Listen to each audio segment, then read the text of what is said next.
भागने से प्रेशर कम नहीं होता है, भागने से प्रेशर केवल बढ़ता है। सबसे इम्पोर्टेंट दिन आपकी लाइफ के, पहला जिस दिन आपका जन्म हुआ था, दूसरा दिन वो जब आपको पता लगे क्यों हुआ था। नमस्ते दोस्तों, मेरा नाम है आरजे कार्तिक। मेरे साथ आप बहुत सारी कहानियां इसी स्टूडियो से सुनते हैं, लेकिन आज हमारे साथ में गुरु और गोपाल दास जी हैं। बहुत बहुत स्वागत और आपको प्रणाम। बहुत बहुत धन्यवाद, बहुत अच्छा लगा आपसे मिलकर और आपके शो में आकर। बहुत अच्छा मुझे लग रहा है। गपशप विद कार्तिक में आपका स्वागत है। सबसे पहले बहुत सारे लोग इस सवाल का जवाब जानना चाहते हैं कि आपको कब ये लगा कि मुझे अब ये मोह माया से, इस संसारिक जो बंधन है, इससे छोड़ करके प्रभु की तरफ बढ़ना। जी, मुझे ऐसा लगता है कि हम सबकी जो एक जर्नी होती है, एक जो सफ़र होता है, चाहे वो अध्यात्म की ओर हो, चाहे वो ईश्वर की ओर हो, वो जो सफ़र है वो हमारे भीतर छिपा हुआ है। जैसे माइकलांजेलो को किसी ने पूछा कि आप इतनी अच्छी मूर्ति कैसे बना लेते हैं, तो उन्होंने कहा कि मूर्ति तो पहले मार्बल में रहती है, मैं बस ऊपर जो एक्सेस मार्बल है उसको निकालता हूँ, वो बस प्रकट होती जाती है। ठीक वैसे हमारा सफ़र भी उस मूर्ति की तरह हमारे भीतर है, बस थोड़े थोड़ा जो ऊपर का जो अंधेरा है, ऊपर के जो कन्फ्यूजन्स है, वो निकलते जाते तो हमारा सफ़र, हमारा पाथ इवॉल्व होता जाता है। तो मेरे लिए ये बचपन से ही ये सारे सवाल थे, बचपन से ये थोड़ा इन सब चीज़ों के प्रति आसक्ति थी, एक अटैचमेंट थी।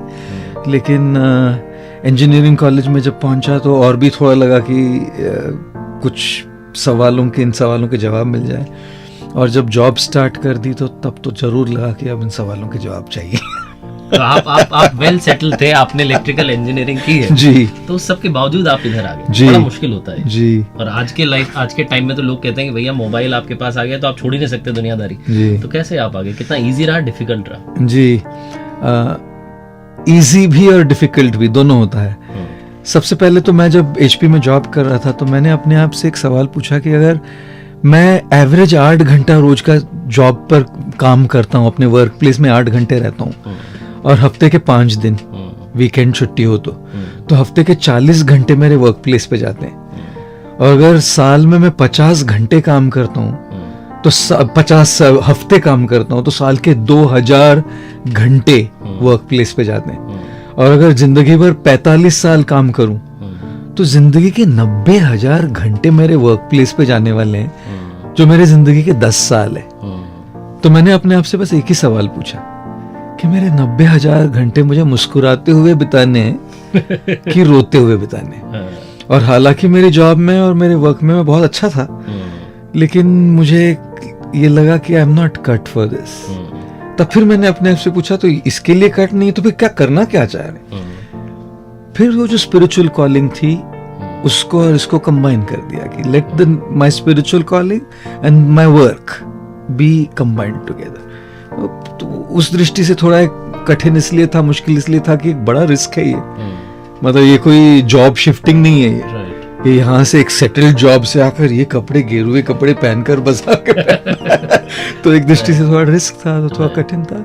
और आसान इसलिए था कि अगर किसी से प्यार हो जाए तो कितनी ही दिक्कतें आ जाए वो आसान हो जाता है। बिल्कुल सही। तो जिस बात से, जिस काम से आपका प्यार हो जाता है तो फिर बस परमात्मा ने बुला लिया, बस आ जाओ। आपसे मैं जानना चाह रहा हूँ, काफी लोगों ने सवाल भेजा कि गुरुजी से आप पूछिए कि what is the purpose of life, इस जीवन का उद्देश्य क्या है? क्या है उद्देश्य आपके शब्दों में अगर आप? मार्क ट्वेन ने एक बहुत अच्छी बात कही थी कि there are 2 most important days in your life.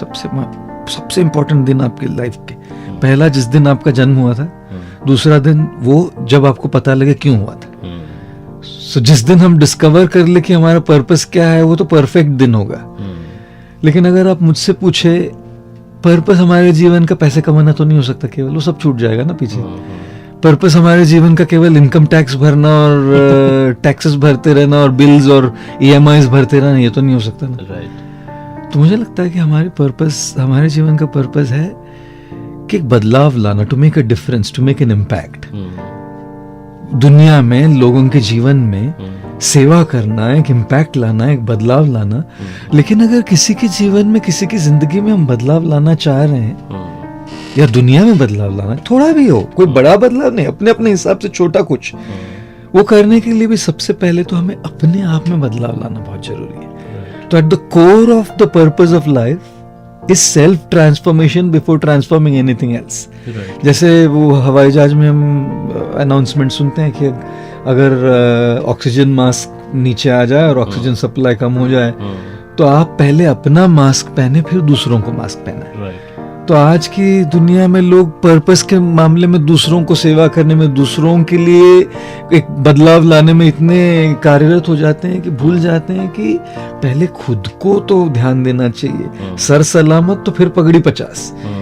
So I feel the core of the purpose of life is self care. जब सेल्फ केयर करेंगे तब हर क्षेत्र में अपना एक इम्पैक्ट, अपना एक डिफरेंस हम ला पाएंगे। बिल्कुल। आज की लाइफ में गुरुजी एक सवाल बड़ा कॉमनली पूछा जाता है कि लोग जो हैं चाहे जिस भी फील्ड में हो, जिस भी पोजीशन पर हो, उनका ईगो आड़े आ जाता है। तो कहते हैं ना कि रावण जो था, रावण को भी आखिरी तक उसका पूरा खानदान निपट गया लेकिन ईगो खत्म नहीं हो रहा था। वो आखिरी में भी उसने माफी नहीं मांगी, वो युद्ध भूमि में ही रहा। तो अहंकार कई बार इतना बड़ा होता है कि आपको जब सर्व विनाश दिख रहा होता है फिर भी आप बढ़ रहे होते हैं। How to handle this ego problem? क्योंकि काफी लोग ये पूछ रहे हैं कि हम माफी तो मांगना चाहते हैं, हम रिश्ते तो सुधारना चाहते हैं, बट वो बीच में आ जाता है। जी जी जी, आपने रावण की बात बताई तो मुझे अच्छी बात याद आई है कि जब राम रावण को मार के लौट के आए तो माँ कौशल्या ने राम से कहा, बेटा तुम रावण को मारकर आ गए। तो राम ने कहा, रावण को मैंने नहीं मारा। तो कौशल्या ने कहा, किसने मारा? तो फिर कहा, रावण को मैंने मारा। तो कौशल्या ने कहा, अभी तो कहा रावण को मैंने नहीं मारा, और फिर कहता है रावण को मैंने मारा। बिल्कुल, रावण को मैंने नहीं मारा, रावण को मैंने मारा। तो ये जो ईगो है, कई बार हमारे रिश्तों में, हमारे प्रोफेशनल लाइफ में ईगो जहां अटक जाता है, उसके आगे लोग बहुत सारी टेंशन आ जाती है और आगे बढ़ना मुश्किल हो जाता है। तो कैसे इस ईगो से डील करें? तो सबसे पहले मुझे लगता है कि ईगो के लिए एक है सबसर्वियंस। सबसर्वियंस का मतलब होता है कि किसी के सामने कहीं तो झुके। सबके सामने नहीं हो रहा ना, कम से कम परिवार में कोई हो, एक टीचर हो, एक मेंटोर हो, एक गाइड हो, एक गुरु हो, कहीं तो जाके झुके। सबके सामने नहीं हो रहा है, एक जगह झुकना शुरू करेंगे, क्योंकि उससे हमारे माइंड को, हमारे सिस्टम को एक रिकंडीशन होगा। वो जो कंडीशनिंग हो गई है नहीं झुकने की, वो धीरे धीरे उल्टा होगा, वो अनवाइंड होगा वो कंडीशनिंग। दूसरा चीज मुझे लगता है कि हमें ईगो से डील करने के लिए हमें एक स्पिरिचुअल पाथ भी बहुत जरूरी होता है। क्योंकि जैसे मैं कई बार कहता हूँ कि एक्सटर्नल फिटनेस तो ठीक है, उसके लिए हम एक जिम में चले जाएंगे, लेकिन इंटरनल फिटनेस के लिए कौन सी जिम है? सो इंटरनल ईगो तो इंटरनल प्रॉब्लम है। तो इसके लिए हमें एक स्पिरिचुअल पाथ की भी जरूरत होती है, चाहे वो मेडिटेशन हो, चाहे वो प्रार्थना हो, जो भी हो, एक स्पिरिचुअल कुछ तो एक प्रोसेस, एक प्रैक्टिस हो जिससे ईगो पर हम काम करने लगे। तीसरी चीज मुझे ये भी लगती है कि कई बार कैसा है ना कि जब तक हम अपने लाइफ में कुछ एक्सपीरियंस नहीं करते, बदलते नहीं। उसका एक बैकलैश जब आता है ना, एक बार, दो बार, तीन बार जब तमाचा खाएंगे, तब फिर समझ में आएगा कि ईगो होने का नतीजा ये होता है, अब हो सकता है कि थोड़ा मुझे ट्रांसफॉर्म कर लेना चाहिए। लातों के भूत बातों से नहीं मानते। तो कई बार लाइफ में हमें अपने लेसन सीखने के लिए कभी कभी थोड़ा एक, जैसे कहते हैं ना, life is a school of hard knocks. कभी कभी खुद के अनुभव से आदमी सीखता है।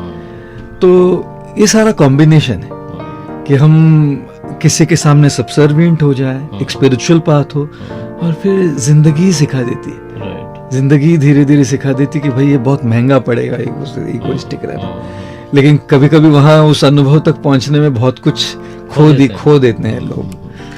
अभी मैं कहानियां काफी सुनाता हूँ, तो एक कहानी मैं आपकी भी सुनना चाहता हूँ। ऐसी कोई कहानी जो आपको डिफाइन करती हो, ऐसा कोई किस्सा आपकी लाइफ में रिसेंटली हुआ, थोड़ा पहले हुआ हो, जो आप साझा करना चाहें? जी, परसों मैं किसी से बोल रहा था कि मैं एक बार न्यूयॉर्क शहर में था और वहाँ एक व्यक्ति मेरे पास आया। पहली बार मिल रहे थे हम, और मुझसे बहुत काफी छोटा था, यंग लड़का था बहुत, और मुझे आके बहुत कुछ सुना दिया उसने। मतलब मेरे मुंह पर आके सुना दिया बहुत कुछ। मुझे कहा कि आपसे ईगोइस्टिक व्यक्ति मैंने आज तक कभी देखा नहीं। और कहने लगा कि कभी आपके गुरु के पास देखिए, उनसे सीखनी चाहिए विनम्रता, उनसे सीखना चाहिए कि कैसे बोला जाता है। आप तो बस ईगोइस्टिक है, आप तो बस दिखावा कर रहे हैं, नौटंकी कर रहे हैं। और बहुत बड़े बड़े लोग बैठे थे मेरे बगल में, मतलब इंडस्ट्री के बहुत बड़े बड़े लोग बैठे थे और ये सब बोल कर चला गया। तो मैंने बस समझाने की कोशिश की 1-2 लाइनों में बस, लेकिन वो अड़ा हुआ था तो मैं कुछ बोला नहीं फिर। और ये न्यू जर्सी में था, और जब मैं न्यूयॉर्क में था तो मैनहट्टन में रहता हूँ मैं, तो एक 45 मिनट्स की ड्राइव थी। तो हम जहाँ रहता था वहाँ करीब 12:45 बजे रात को पहुँचे हम। तो इंडिया और न्यूयॉर्क के टाइम में डिफरेंस होने की वजह से मैं रात में सोने से पहले भी ईमेल चेक करता हूँ कि कुछ कभी इम्पोर्टेंट कुछ इंडिया में हो तो फिर मैंने ईमेल देखा, तो जब तक हम पहुंच गए थे यहाँ, उसने एक लंबी ईमेल लिखी थी मुझे, उसी व्यक्ति ने। अच्छा। बहुत लंबी ईमेल और ऐसी ऐसी बातें सुनाई उसमें मुझे। तब जब आप रात को ऐसा कुछ पढ़ते हैं सोने से पहले, और वो भी अपने बारे में, जब कोई आपको ऐसी बातें सुना रहा है तो नींद कैसे आएगी आपको? लेकिन मैंने अपने आप को प्लेजेंटली सरप्राइज कर दिया। अच्छा। कि मैंने कहा ठीक है, जो बोल रहा है ठीक है भाई, उसमें फीडबैक दे रहा है, अगर उसमें कोई सच्चाई है तो एक्सेप्ट कर लेंगे, नहीं है तो छोड़ देंगे। और सो गया मैं, तो बहुत देरी से सोया था। तो अगले दिन जब उठा मैं करीब 8 सवा 8, इतनी देरी से कभी उठता नहीं, लेकिन 2-2:30 बजे सोया हुआ था। तो उठा एक 7:30-8 बजे, तो जो दूसरे थे एक डिवोटी हमारे बगल में, आके बोले कि वो आया हुआ है मिलने से आपको वापस। अभी तो मैं बस सरासर मना कर सकता था कि मैं नहीं मिल सकता। मैंने कहा ठीक है मिल लेते हैं। तो मेरे कमरे में आ गया और मुझसे पूछा ईमेल पढ़ी आपने मेरी? मैंने कहा जरूर पढ़ी। तो कहा क्या लगा आपको? मैं बोला नहीं अच्छी, जो आप बोल रहे हैं ठीक है ना। नहीं आपको क्या लगता है? मैंने कहा आपने अपना फीडबैक दे दिया, मैं जरूर विचार करूंगा। नहीं आपको क्या लगता है? तो वो कोशिश कर रहा था मुझे एजिटेट करने की। दुनिया में ना लोग हमेशा कोशिश करेंगे आपके बैड साइड, आपके बुरे साइड को बाहर निकालने की। हर रोज कोई ना कोई अगल बगल में होगा जो आपके लोअर साइड को ऊपर लाने की कोशिश करेगा। लेकिन मैंने कहा मैं इसको ये अधिकार नहीं देता कि वो मेरी बैड साइड को ऊपर लाए। जो भी उसने कहा है, जो भी उसने मेरे साथ किया है, तो मैंने कहा नहीं, I don't allow this man to do this. तो मैंने कहा thank you very much for your feedback, I will definitely consider the points you have spoken. तो 2-3 बार और कोशिश कर रहा था। जब कुछ नहीं कहा ना तो चुपचाप से चला गया। देखिए जब भी कोई आपके साथ कुछ करता है, आप जिस प्रकार की आपकी प्रतिक्रिया रिस्पॉन्स होता है, उसी से उसको शक्ति मिलती है। The person gets power to handle you badly when you respond and react like that. तो तभी मैंने एक बहुत बड़ी चीज सीखी कि criticism is good if there is truth in it, let us accept it. If there is no truth, सच्चाई नहीं है, छोड़ दीजिए। दूसरों के मुंह लगकर, उनको भला बुरा कहकर और उनको यह अधिकार देकर कि मेरा बैड साइड निकाले, हमारा क्या लाभ हुआ उसमें? But then I thought this is not worth it. तो फिर 1 साल बाद जब मैं गया न्यूयॉर्क, फिर आया लौट के माफी मांगने के लिए कि I am very very sorry, मैंने बहुत बड़ी गलती की आपके साथ। मैंने गलती कुछ नहीं की, आपने जो आपको दिल में लगा बोल दिया ना। You are honest to share that this was something that you felt, don't worry, it's okay. बोला आप मुझे प्लीज फॉरगिव कर दीजिए, क्षमा कर दीजिए। मैंने कहा भैया फॉरगिव करने के लिए पहले आपने कुछ किया होता तो मैं क्षमा करूँ ना। फॉरगिव कब किया जाता है? जब आपने कुछ गलत किया हो मेरे साथ। अपने हिसाब से आपने सही किया ना, ठीक है, कोई बात नहीं, it's okay. So I can never forget the story. आखिरी में जाते जाते मैं आपसे जानना चाह रहा हूँ कि बहुत सारे जो लोग हैं आज प्रेशर हैंडल कर रहे हैं, चाहे वो कोविड के बाद में उनका जॉब का हो, एग्जाम का हो, सिचुएशन जो तो भी चल रही हो लाइफ में, प्रेशर सिचुएशन जब आ जाए, जब आपको लगे कि अब हर तरफ से घिर गए हो, तो क्या करना चाहिए? अगर आप आखिरी में बताएं। देखिए प्रेशर तो हमेशा रहने वाला है, कोविड हो या नहीं हो, प्रेशर हम पर हमेशा रहने वाला है। तो सिचुएशनल प्रेशर हैंडल करने की बात नहीं, हमको रेगुलरली प्रेशर कैसे हैंडल करना है बहुत ज्यादा जरूरी है हमारे लिए। और मुझे ऐसा लगता है कि हम अपने लाइफ में ना पॉज करना भूल गए। जितना आप भागते रहेंगे, भागने से प्रेशर कम नहीं होता है, भागने से प्रेशर केवल बढ़ता है। तो भगदड़ तो करनी ही है, भागना तो है ही है, ये रुकने वाला थोड़ी है। बस इस भगदड़ के बीच में थोड़ा सा एक पॉज करना बहुत जरूरी है। रोज हो सके तो रोज 15 मिनट, 20 मिनट बस अपने साथ बिताइए, जो आपको अच्छा लगता है वो कीजिए। चाहे आपको संगीत सुनना अच्छा लगता है, जैसे अनवाइंड कीजिए म्यूजिक सुनकर।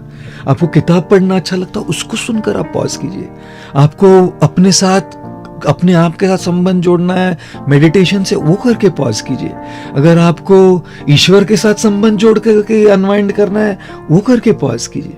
लेकिन पॉज कीजिए और अपने आप पर ध्यान दीजिए, क्योंकि ये जो भगदड़ है ये रुकने वाली नहीं है और प्रेशर कोई कम होने वाला है नहीं।